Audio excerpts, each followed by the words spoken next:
Pesachim, Perek Yud, Mishnah Dalet. Fourth Mishnah in the 10th chapter, the last chapter of Pesachim. We continue our study of the Seder. So before we do that, let's look at some psukim that appear in the Seder from Dvarim Perek Dalet. Torah says the following. This is we don't obviously can't go into all of the psukim about the Seder, but it's important to see this. Ki yishalcha bincha machar leimor. When your son would ask you, what are these laws and statutes that Hashem commands you? You should say to your son, you start with avadim hayinu. Okay, that's what you answer him. When your son asks you, this is, what do you say at the Seder night? So you say to him, we were slaves, and Hashem took us out. And he gave signs and symbols. He did it to Paro and his whole house in front of our eyes. And he took us out to bring us in order to give us this land that HaKadosh Baruch Hu gave to our forefathers. It's just worth mentioning the Aretz. Okay, so that's the pasuk of what you should do on Seder night. So now the Mishnah comes to, what do you tell your son? Mazgu loko sheni, you pour the second son.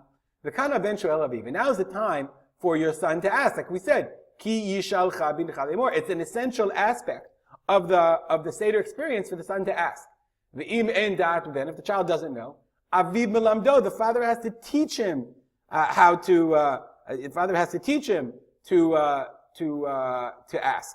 The Braita adds, in the Braita it says, let's look at the Gemara. We're looking at Pesachim Daf Kuf Tet Zayin. Tana Rabbanan. The Rabbanan said, Chacham b'no sha'alo. If the son is wise, then his son asks. V'im eno chacham. If he can't ask, ishto sho'alto.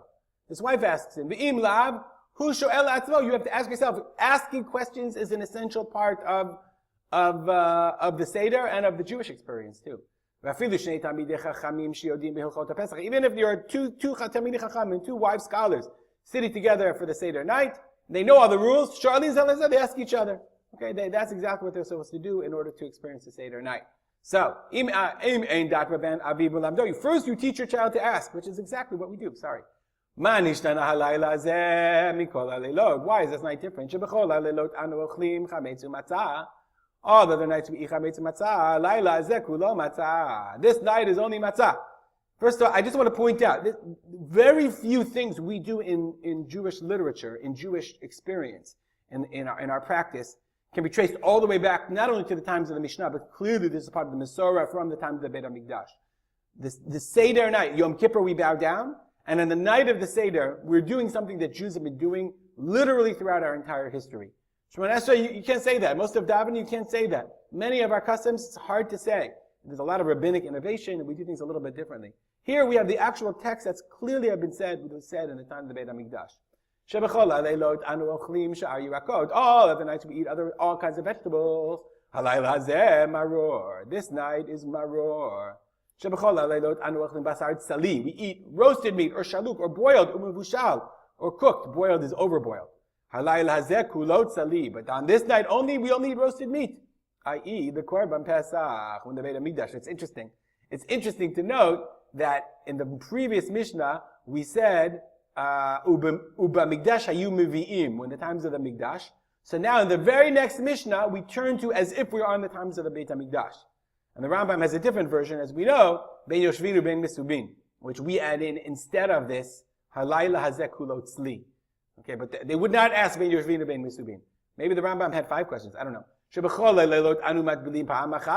other nights we did one time. On this night, 2 times. Based on the child's intelligence, aviv melamdo. The father has to teach the child based on what the child can understand. Obviously, every child according to his ability. And the challenge for most parents is, what happens if you have multiple children of different abilities? Mishnah continues, Matchil begenut u'mesayim b'shvach. Very important rule. We start with the negative. Mitchila ovdei avodah zarah. We have this in the Haggadah. We start with the fact that we are ovdei avodah zarah. Okay, va'avadim hayinu u'mesayim b'shvach. We finish with praise of God. That's based on the pasuk that we learned. Okay, avadim hayinu. We've amarta avadim hayinu. We were slaves. The idea of Avadim Ayinu means we were slaves in the spiritual sense as well. We were Ovdei Avodah Zarah. Okay? V'daresh me'arami Ovei Davi. And you learn out, you do the drashot, which is exactly what we do, of Arami Ovei Davi. The pasuk of Arami Ovei Davi, the psukim are from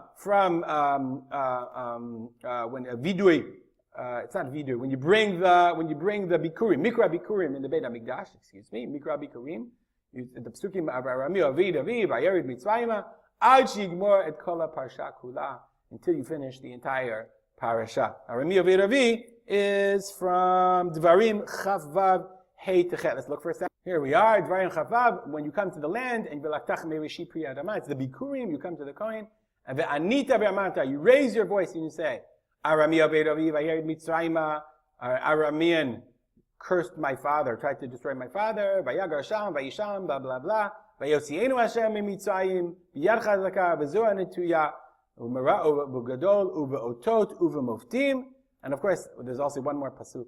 Vayivienu lamakom hazeh, and he brought us to this place. This is not part of the Haggadah, but vayitein lanu et haaretz hazot. Again, we find this reference to the Aretz.